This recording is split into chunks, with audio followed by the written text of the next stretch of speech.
Four friends went up Angel's Landing for the hike of their lives. Only one walked back down. They started the trail laughing, filming everything, making plans for the next trip. A few hours later, three of them would be lying on the rock, and the last one would be screaming for help that never came. No storm, no earthquake, no wild animal attack. Something much worse. One wrong step, one desperate decision. One secret pact broken on that narrow ridge, with 1,000 feet of emptiness on each side. When rescuers finally reached him, his hands were shaking, his clothes torn, and he kept repeating the same sentence over and over. It wasn't the fall that killed them. It was what happened before. What really happened up there on Angel's Landing? And why did only one come back alive? They thought it would be just another epic hike in the American West. A beautiful sunny day, one of the most famous trails in the United States, and four friends chasing adrenaline on a razor-thin ridge called Angel's Landing. But a few hours later, only one of them would be alive to tell the story. In this video, you're going to discover what really happened up there. The fear, the panic, the arguments, and the final moments before three of them disappeared into the void. Before we start, if you like real survival stories, mysterious tragedies, and extreme adventures, hit the subscribe button so you don't miss the next videos. And now I want to know, from which country and city are you watching this? Comment down below where in the world you are right now. I'll be reading your comments while we go deeper into what happened on Angel's Landing, where four friends went up and only one came back alive. They were already sweating before the trail even started. The sun over Utah had that dry, unforgiving brightness that makes every color sharper. The red cliffs of Zion glowing like hot iron, the sky a hard, merciless blue, the Virgin River winding far below like a thin strip of glass. Tourists were everywhere, families with kids, older couples with trekking poles, influencers posing for photos. But for those four friends, this wasn't just another hike. For them, Angel's Landing was a test. Ethan was the one who wanted it most. 32 years old, lean, restless eyes that never stopped scanning the horizon. He was the planner, the guy who watched every YouTube video about the trail, memorized every switchback, every warning sign about falls and deaths. He had booked the flights, the rental car, the permits. For weeks his group chat had been filled with links, maps, and messages like, "No backing out, we're doing this, all the way to the top." Beside him walked Marcus, broader shoulders, slower smile, the kind of friend who made everything feel less serious. He had cracked the first joke of the day when they saw the warning sign at the start of the trail. "People have died here due to falls from cliffs." He'd read it out loud in a mock dramatic voice. "Perfect," Marcus grinned, glancing at the others. "Just what I wanted. A hike with a death disclaimer." Sophie adjusted the straps of her small backpack and rolled her eyes. She was the smallest of the group, but no one ever underestimated her. She'd run marathons, climbed volcanoes, and she still managed to be the one carrying extra snacks and a first aid kit. Her dark hair was tied back in a firm ponytail, her expression determined. "If you slip," she said, "I'm not running down after you. I'll just tell your mom you died doing something stupid." The fourth one stayed a few steps behind. Liam, quiet, observant, walking with his gaze flicking often to the cliff edges and the abyss beyond. He wasn't as experienced as the others. No marathons, no crazy climbs. He joined the trip because Ethan insisted, because we don't do these things without the whole crew. But when Liam looked up at the massive rock formation in the distance, the fin of sandstone slicing the sky, his stomach tightened. "That's Angel's Landing?" he asked. "Yeah," Ethan said, smiling, proud, excited. "Best view in Zion, best view in the world, some say. And one of the most dangerous hikes in the US, Sophie added. Narrow ridge, chains, 1,000-foot drops. You saw the videos." "I saw the videos," Liam murmured. He didn't add what he hadn't said to the others, that he had barely slept the night before, imagining what it would feel like to lose balance with nothing but air beneath his feet, to have that one wrong step, That one mistake, and something else weighed on him. Something no one else on that crowded trail knew. Something that had nothing to do with cliffs or chains, and everything to do with the way these four friends had changed over the years. As they started up the first long series of switchbacks, the trail still wide and safe, people passing them in both directions, their breathing grew heavier, their talk more scattered. Ethan set the pace, walking a bit ahead, turning around every few minutes. "Come on, we trained for this," he called back. "This is the easy part." Marcus raised a hand. "Easy for your lungs, Navy SEAL. Some of us don't live at the gym." Sophie shot Liam a quick look. "You okay back there?" "Yeah," Liam answered, forcing a smile, just taking it in. And he was. He noticed everything, the way the cliff walls caught the light, the smell of dust and pine, the distant murmur of the river far below, the way the trail was carved into the rock itself. But beneath all that beauty, there was a tension inside him, like a string pulled too tight. He kept remembering the conversation 2 nights earlier in the cheap motel room outside the park. The argument, the words that should never have been said. Ethan's voice, hard and cold. "You're either with us on this, or you're out. No more maybes." Liam's reply, quieter but firm. "You don't get to decide that for me." They hadn't fully resolved it. They had shoved it down, buried it under jokes and plans, and the excitement of finally coming to Zion. But as the trail climbed and the drop beside them became more obvious, those words surfaced again, louder than the wind, louder than the sound of their steps on stone.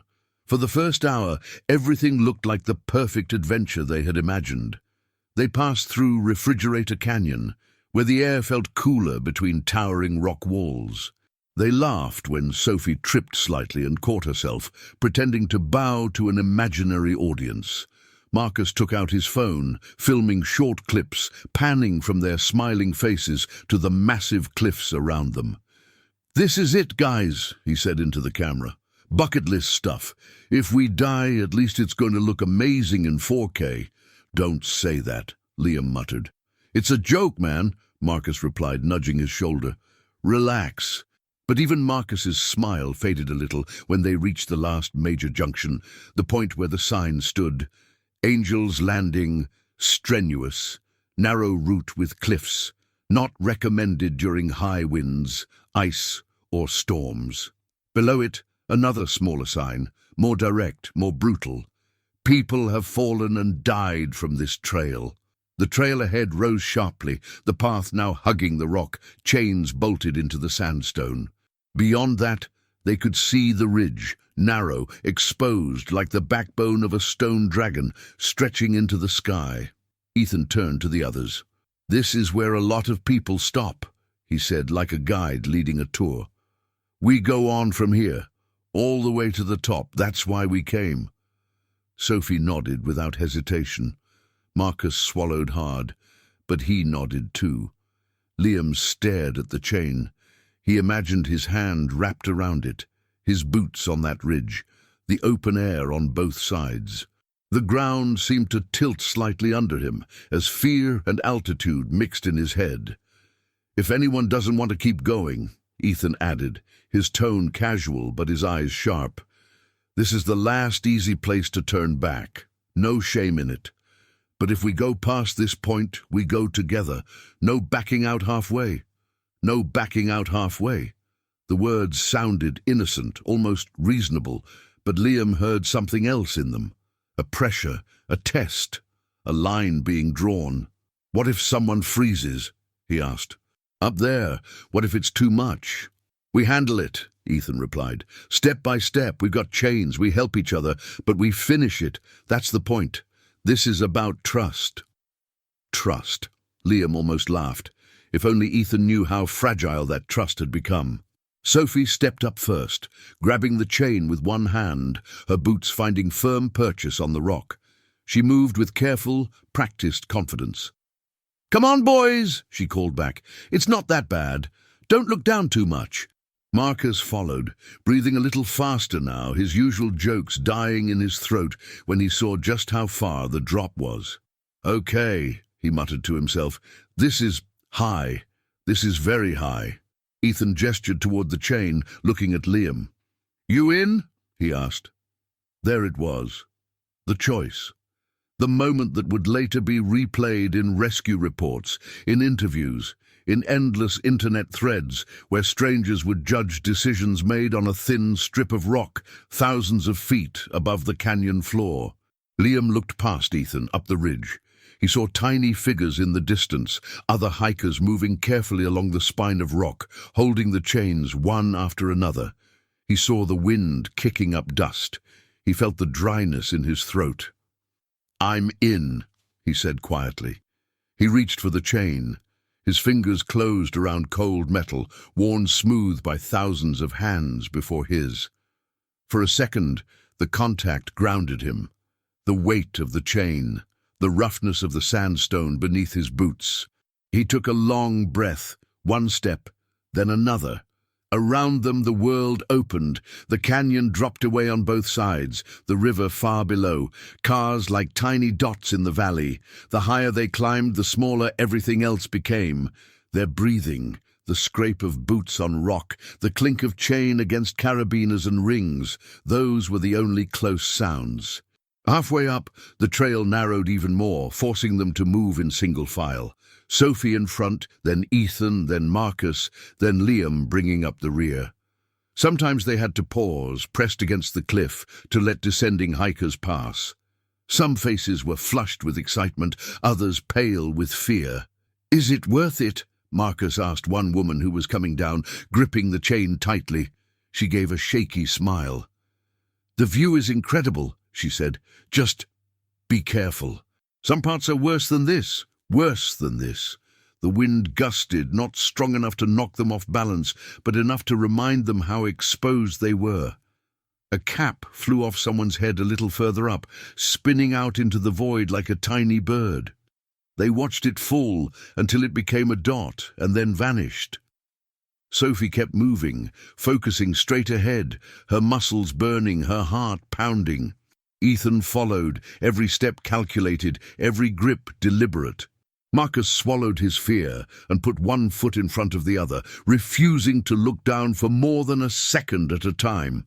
Liam, at the back, felt his fear changing shape. At first, it had been fear of falling. Now, another fear joined it, quieter, but heavier. Fear of what might happen if something went wrong up here, where help was far away, where there was no easy way back. Not just a misstep or slipping boot, but something human. A bad decision, a broken promise, old resentments erupting at the worst possible moment, because Angel's Landing didn't just strip away the safety of guardrails and fences, it stripped away illusions. Up here, with the wind and the sky and the canyon yawning below, there was no space to pretend everything was okay between them. And Liam knew, with a sudden, chilling certainty, that this ridge, this single-file path with no room for mistakes, was the last place in the world where four friends with unresolved tension should be. Ahead of him, Ethan paused, one hand on the chain, his boot searching for the next foothold on a sloping stretch of rock. He glanced back over his shoulder, eyes meeting Liam's. "You good?" Ethan called. Liam forced his voice not to shake. "I'm fine," he answered. Ethan nodded once, but the look lingered a heartbeat too long, measuring, evaluating, as if he wasn't entirely convinced. Then he turned forward again and kept climbing. They didn't know it yet, but this was the last time all four of them would be moving together, step for step, on Angel's Landing. Very soon the trail would get even narrower, the wind would shift, words would be spoken that could never be taken back. And up there, on that razor-thin ridge, one decision would separate the one who lived from the three who would never leave the mountain. The higher they climbed, the quieter they became. Sophie felt it first, not just the burn in her legs or the sting of sweat in her eyes, but the shift in mood. The laughter from the lower trail had faded. Up here, the joke sounded wrong. Even Marcus, who could find something funny at a funeral, kept his mouth shut more often. The ridge narrowed to the width of a narrow sidewalk, then less. On one side, the rock dropped away in a sheer wall. On the other side, a slope tilted sharply down, loose gravel and sand ready to slide under the wrong step. The chain ran along the rock, their lifeline bolted into the mountain. "Don't look down," someone ahead of them said nervously to their friend. Sophie looked down anyway. The canyon floor was so far away that cars moved like silent toys, their sound erased by distance. The river shimmered, a thin green line against the red and tan stone. The world felt almost unreal from up here, like a model or a simulation. "Hey," Ethan said softly from behind her, "don't hang over the edge. Keep moving." "I'm not hanging over anything," she replied, but she pulled herself in a little closer to the rock, fingers tightening on the chain. Behind Ethan, Marcus and Liam moved in careful rhythm. Marcus's breathing was loud now, a little ragged. "This is insane," he muttered. "Who thought this was a good idea again?" "You did," Ethan said over his shoulder. "You were the first one to say yes when I sent that video." "I said yes when it was still flat screen and Wi-Fi," Marcus shot back. "Reality is taller." Liam didn't say anything. He just moved, hand after hand on the chain, boot after boot, finding footholds he didn't entirely trust. His heart hammered against his ribs, each beat loud in his ears. The wind brushed against his back, playing with his shirt, whispering reminders of the nothingness on either side. They came to a wider spot, a sort of small, sloping platform of rock, where people could pause to catch their breath and let others pass. Sophie reached it first and stepped aside, letting her hand stay on the chain as she turned to look at the view. "It's crazy," she said softly. "It really is." Ethan joined her, eyes scanning the horizon. "Worth it, though. Look at this." He took a slow, deep breath. For a moment he looked like a kid again, the way Sophie remembered him from years back, before jobs, debts, arguments. Just a guy who loved the idea of standing where most people were too afraid to go. Marcus arrived next, bending with his hands on his knees for a second. "I'm never making fun of hiking poles again," he said, glancing at an older man nearby who was calmly making his way down with sturdy sticks. "Guy's a genius." Then Liam stepped onto the flatter rock, and the moment he relaxed his grip on the chain to reposition himself, the wind shifted. It wasn't a violent gust, it wasn't the kind of blast that knocked people over, but on a narrow ridge, any change in balance matters. The wind hit him at an angle, tugging at his shirt, making his foot slide slightly on a patch of dust. His body swayed, his stomach dropped. The world tilted. Sophie saw it before anyone else. She lunged, her hand shooting out, fingers closing on the fabric of his backpack strap, just as his heel slipped another inch toward the slope. "Hey!" she snapped, yanking him inward. Liam grabbed the chain with both hands, breathing hard, his eyes wide. "Whoa, whoa," Marcus breathed. "You good?" "I'm fine," Liam said, his voice too fast, too sharp. "I'm fine." Ethan stared at him, face tightening. "You weren't holding the chain," Ethan said. "I was," Liam shot back. You weren't," Ethan repeated more insistently. "We talked about this. You always keep one hand on the chain. Always." "It was 1 second," Liam hissed. Up here, 1 second is the difference between standing and falling," Ethan cut in. "We're not doing this your way, Liam. We're doing this the safe way."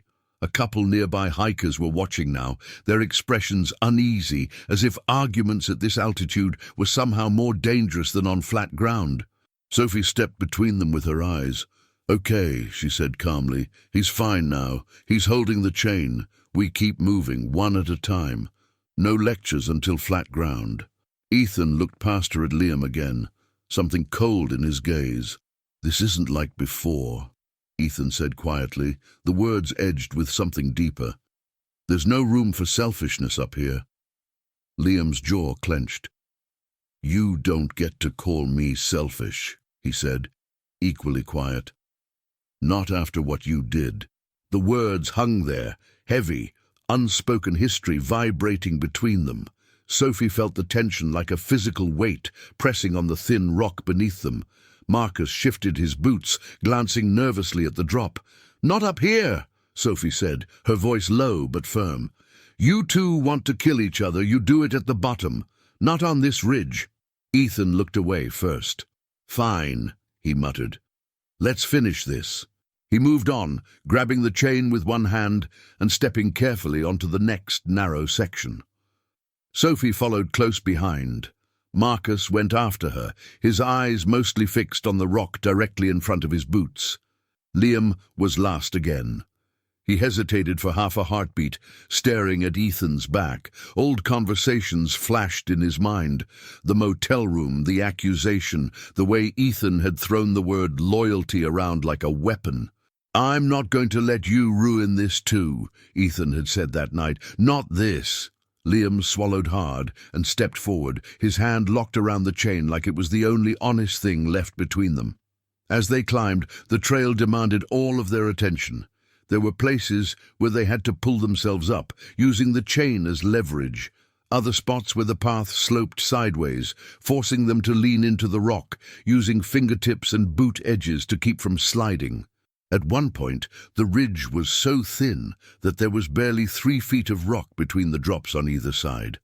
Sophie's mind locked into a rhythm. Hand, foot, breath. Do not look down. Do not think ahead. Just this next move.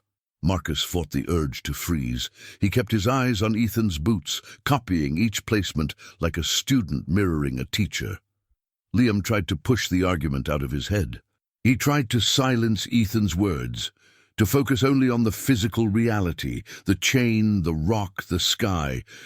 But his mind kept circling back to everything that had gone wrong in the months before this trip. Missed payments, broken agreements, one friend feeling used, the other feeling betrayed. On the ridge of Angel's Landing, those things didn't go away. They were amplified. By the time they reached a wider, flatter section near the final push to the summit, the crowd had thinned. Some hikers had turned back. Others had already gone up and were on their way down. Here, they could stand side by side again. Here, for a moment, it almost felt safe. Ethan pointed toward the last climb. "That's it," he said, slightly breathless but energized. "We're almost there.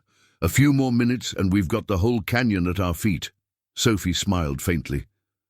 "I'm starting to believe you didn't drag us out here just to die."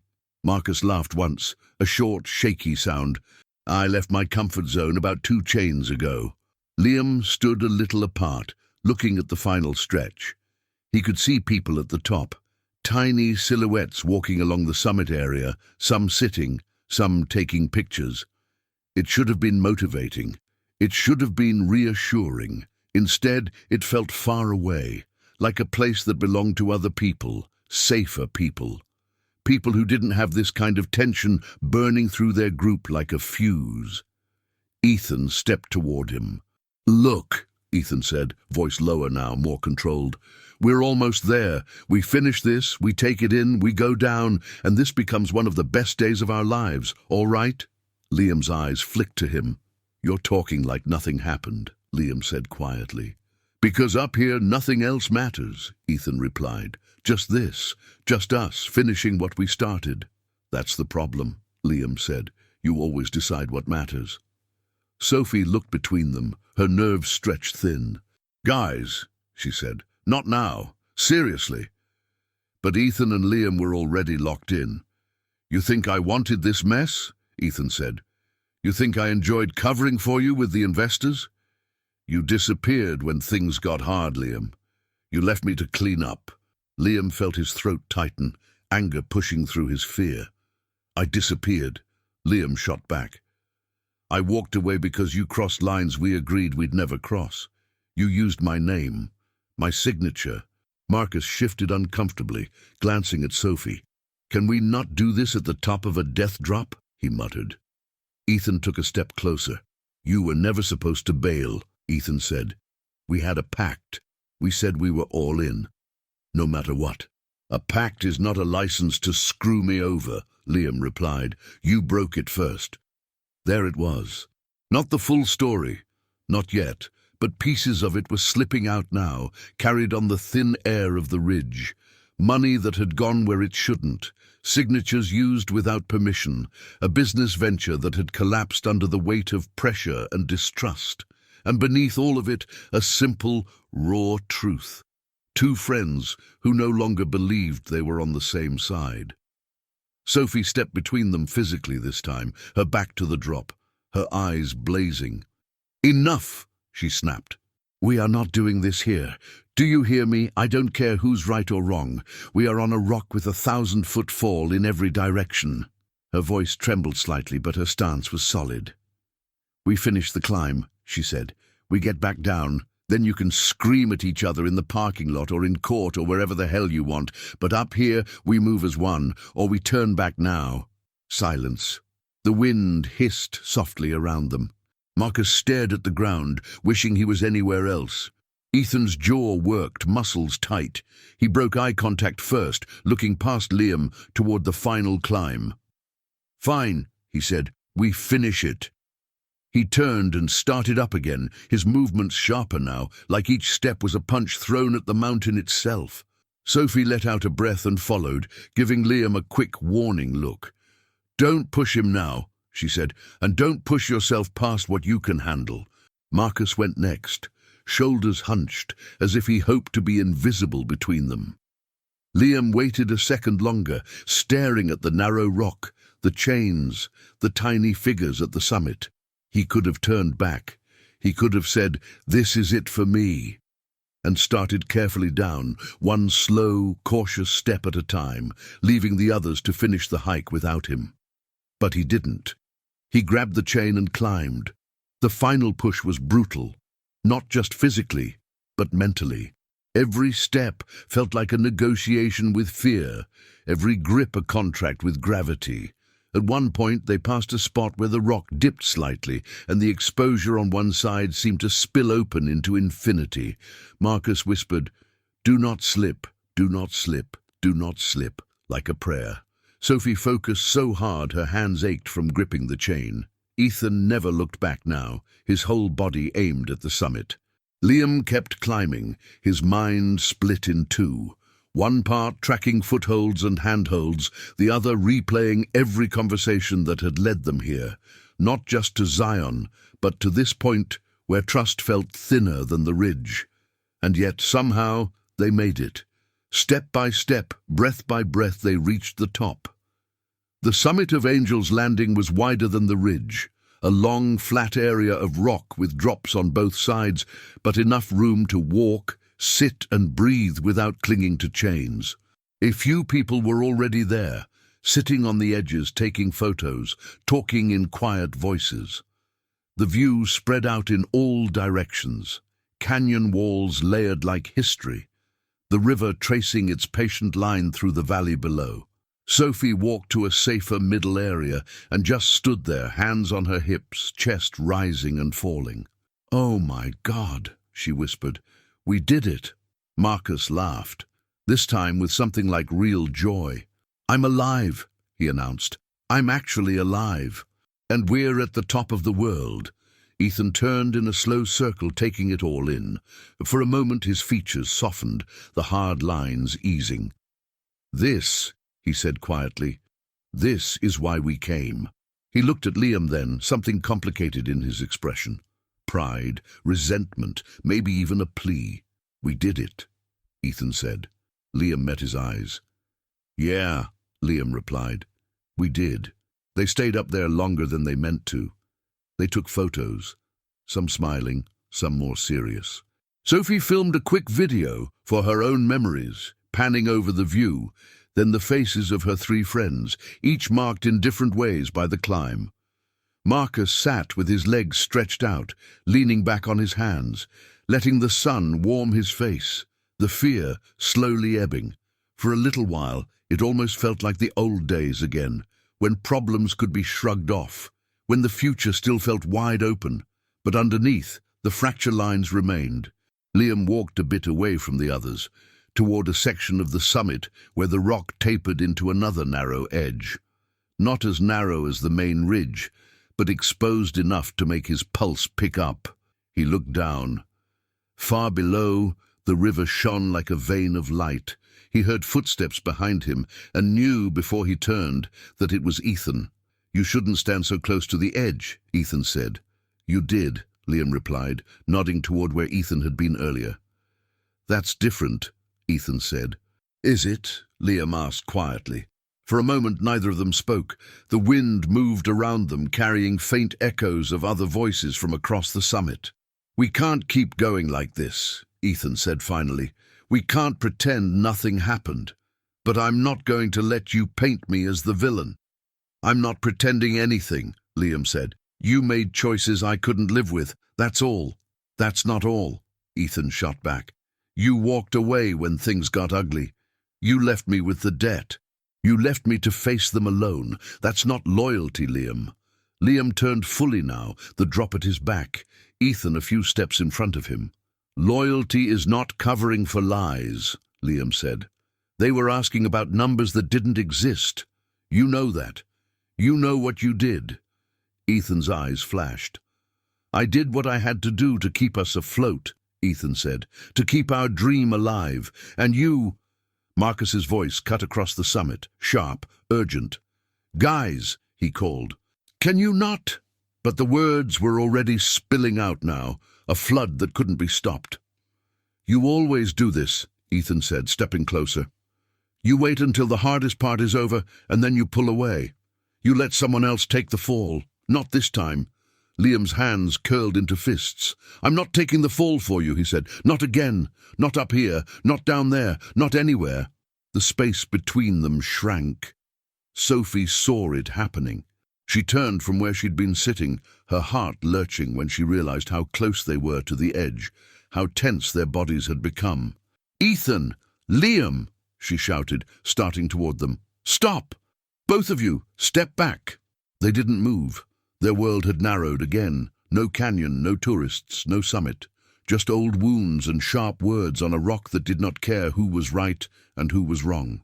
Later, much later, on the ground and under fluorescent lights, one of them would say that if they had just turned away at that moment, if they had just taken 3 steps back, everything would have been different. But they didn't. And somewhere deep inside, the mountain listened, silent and indifferent, as 4 friends stood on its back, right at the edge of a disaster that hadn't happened yet, but was already on its way. The argument didn't explode all at once. It cracked open slowly, like a fault line widening. "You're not dragging me down with you," Liam said, his voice low, controlled, but shaking around the edges. They were too close to the drop. Too close to the place where the rock ended and the sky began. The air felt thinner there, sharper in their lungs. Behind them, Sophie's boots scraped the stone as she hurried closer. "Step back," she called. "Both of you, right now." Ethan didn't move. "You think I dragged you down?"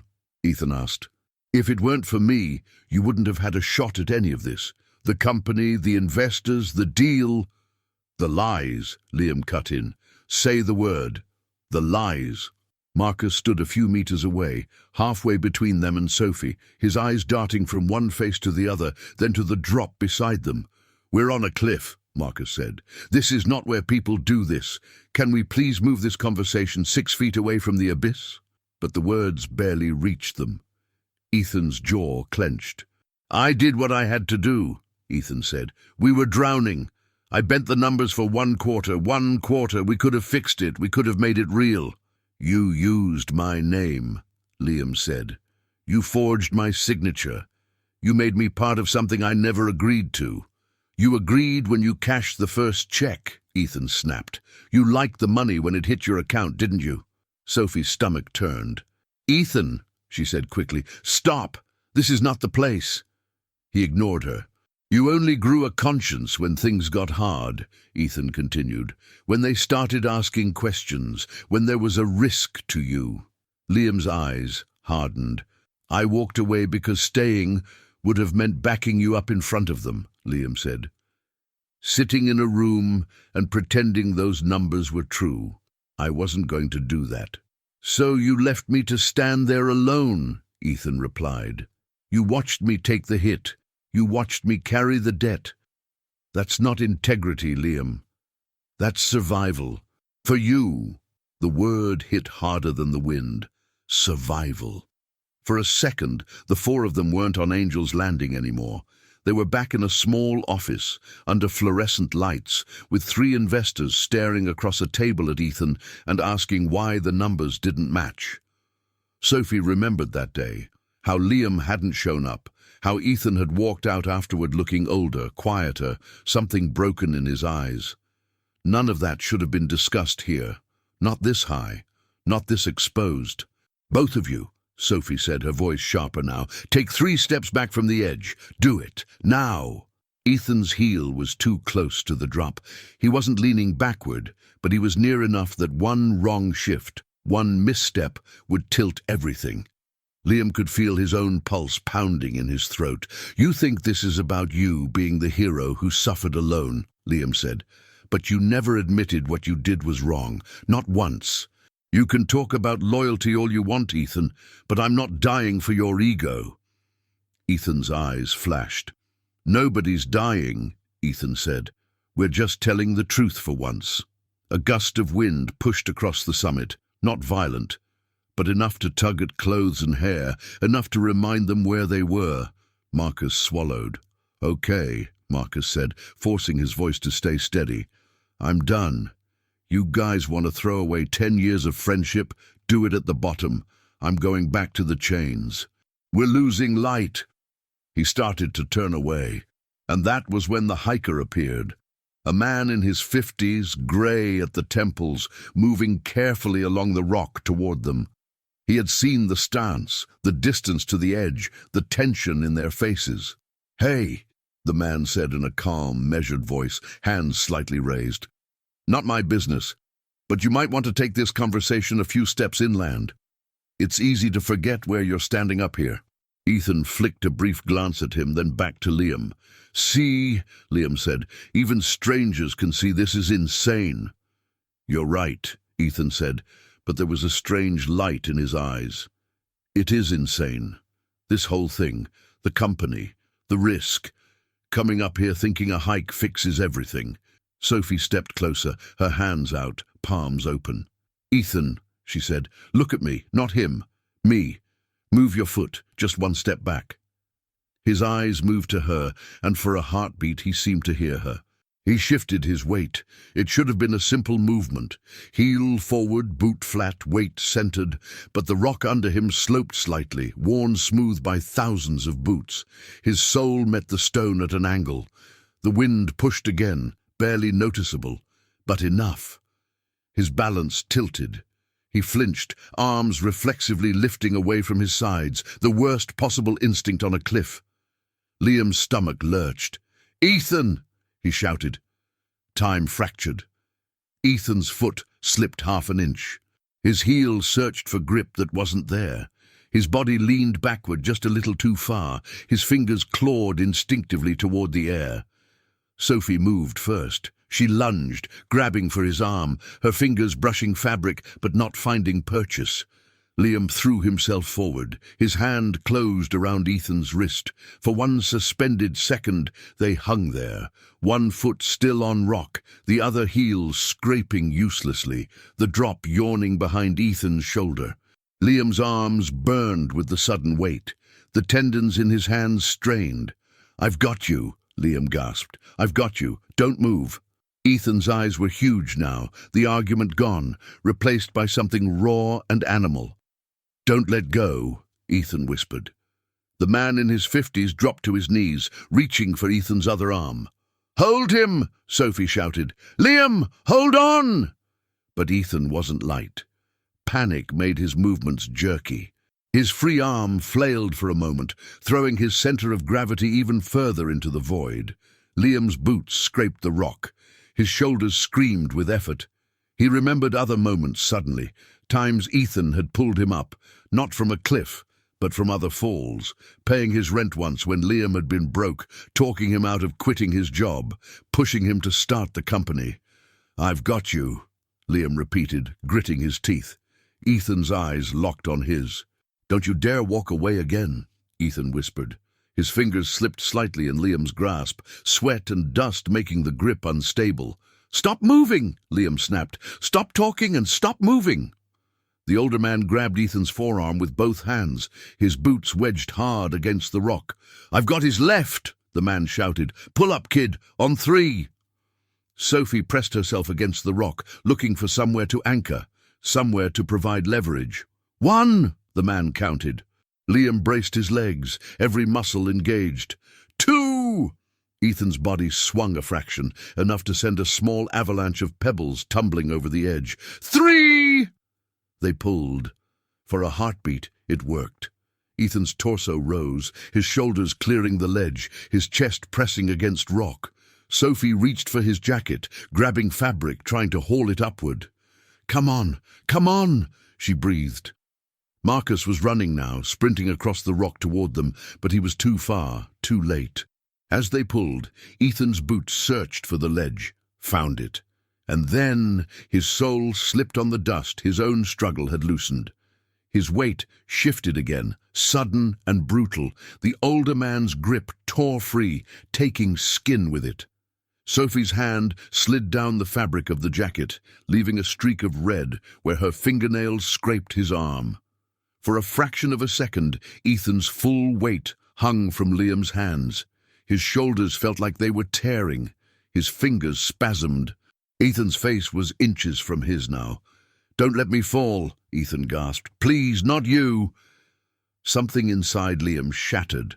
All the anger, all the accusations, all the history condensed into a single impossible demand. Be stronger than physics, more loyal than gravity. He tried, God, he tried, but his grip was slipping. His hands were wet with sweat. The angle was wrong. His boots could find no counterweight. "Ethan," he choked, tears stinging his eyes. "I can't." "Don't you let go!" Ethan screamed, panic exploding now. "You owe me! You owe—" His foot kicked against the rock, desperate, and caught Liam's shin. The jolt was enough. Liam's fingers ripped free. Ethan's eyes changed in that instant. From fury to something like stunned betrayal, and then to pure animal terror. There was no time for last words, no time for apologies. He fell, not in slow motion like in movies, but fast. Brutal, brutally real. Sophie screamed. Marcus stumbled to a halt, his brain refusing to process what his eyes had just seen. The older man turned away, not wanting to watch the impact he knew would come. There was a sickening silence that lasted far too long. Then, faintly, from somewhere far below, the sound of something hitting rock. Liam fell to his knees. His hands were empty now, his fingers curled into the dust where Ethan's weight had been just seconds before. Sophie dropped beside him, grabbing his shoulders. "He slipped," she said wildly, as if saying it enough would make it true. "He slipped, Liam. You held him, you tried. He slipped." Liam couldn't speak. His throat closed, his chest heaved. He had known fear on the ridge. He had known anger. But this was something else. This was a hollowing out from the inside, like someone had reached into his chest and torn out a piece of him and thrown it into the void with Ethan. Voices rose across the summit. Someone shouted, "Call 911!" Another voice, "Rangers, get the Rangers!" The older man moved quickly, switching into some practiced mode. "Is anyone else hurt?" he asked. "Anybody dizzy? Shock? He's going into shock. He's turning pale. He needs to sit down, away from the edge." Sophie pulled Liam backward, away from the drop. Marcus sank down too, hands in his hair. "There were 4. Marcus whispered. 4 of us. We all came up. We were supposed to all go down. Sirens couldn't reach them here, but the park's rescue system activated fast. Radios crackled. Rangers up trail and down trail moved toward the summit. A helicopter would be called. A rope team. There were protocols for this, because it had happened before. Because Angel's Landing did not forgive mistakes. But protocols didn't help the 3 who were still on the rock. The minutes stretched. Sophie tried to keep Liam focused. "Look at me," she said, shaking his shoulder. "You didn't let go. Do you understand me? You held on until your body couldn't anymore. It was an accident. It was an accident. Liam shook his head. His voice, when it came, didn't sound like his. He was right, Liam whispered. I walked away before. I didn't show up for him, and now... No, Sophie said sharply. No, don't go there. Not now. He fell because of what happened before, Liam said, staring at his empty hands. Because we brought it up. Because we argued. Because I couldn't leave it alone. It wasn't just the rock. It wasn't just the wind. His eyes lifted to hers, haunted, unfocused. It wasn't the fall that killed him, Liam said. It was everything that led to it. By the time the Rangers reached them, the summit had gone quiet. People sat in stunned clusters, some with their heads in their hands, others staring at the ground because they couldn't bear to look at the edge. A ranger in a green uniform, face lined and calm in that way that only comes from seeing too much, crouched in front of Liam. Can you tell me what happened? The ranger asked gently. Liam's lips moved. Words came out in fragments, stumbling, half-choked. He slipped. I had him. We argued. My fault. I let go. Sophie shook her head violently. He didn't let go, she insisted. His grip gave out. Ethan's boot slipped. The rock. The ranger held up a hand softly. One at a time, he said. We'll talk to each of you. We'll get statements. But right now, I need to know if any of you are hurt physically. Can you walk? Can you make it back down with assistance? Marcus's voice was hoarse. We can walk, he said. I think we're not injured. Just shattered, Sophie finished quietly. The rope team went down toward the spot where Ethan had fallen. The helicopter came eventually, its sound beating against the canyon walls. They tried because they always tried. But the outcome was clear long before the official words were spoken. Hours later, when Liam was finally taken off the mountain, harnessed, guided, watched like he might break apart with each step, he wasn't screaming. He wasn't even crying. He was whispering the same sentence over and over like a broken record. It wasn't the fall that killed him, he said to the ranger walking beside him. It was what happened before. Down below, ambulances waited. Park employees, law enforcement. The logistics of death. Sophie and Marcus were separated from him, each in their own small circle of questions and forms and stunned silence. One of the paramedics wrapped a blanket around Liam's shoulders even though the air was still warm. Shock can do that, the paramedic murmured to another. He's freezing from the inside. Hey, the ranger said softly, crouching to meet Liam's eyes again. You keep saying that. It wasn't the fall. What do you mean by that? Liam stared past him for a long moment, seeing not the ambulance bay, not the equipment, not the faces, just the ridge, the chain, Ethan's eyes in that final second. We brought our ghosts up there, Liam said finally. We thought it was just a hike, just a view, but we carried everything with us, the lies, the money, the anger. His voice cracked.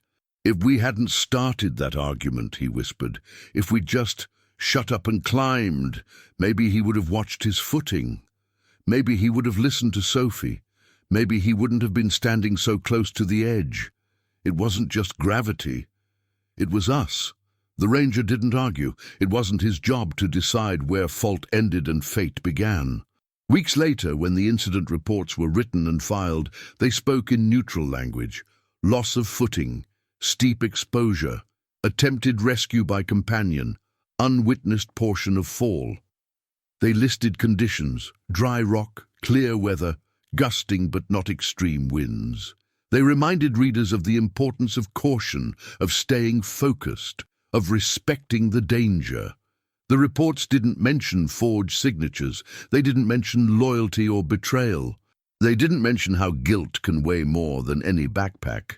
Only one of the four friends went home without physical injuries: Liam. Sophie woke up for months afterward, hearing Ethan's voice in her dreams. Marcus avoided mountains entirely, skipping invitations, changing the channel when travel shows featured Zion. Liam kept moving. He went to the memorial. He stood in front of Ethan's parents and told them what he could bear to tell and left out what he couldn't. He answered questions from officials. He sat in small rooms with people who asked if he wanted to process the trauma. He tried, but nothing anyone said could compete with the memory of that grip slipping away, or with the quiet, brutal truth he had learned on that narrow ridge.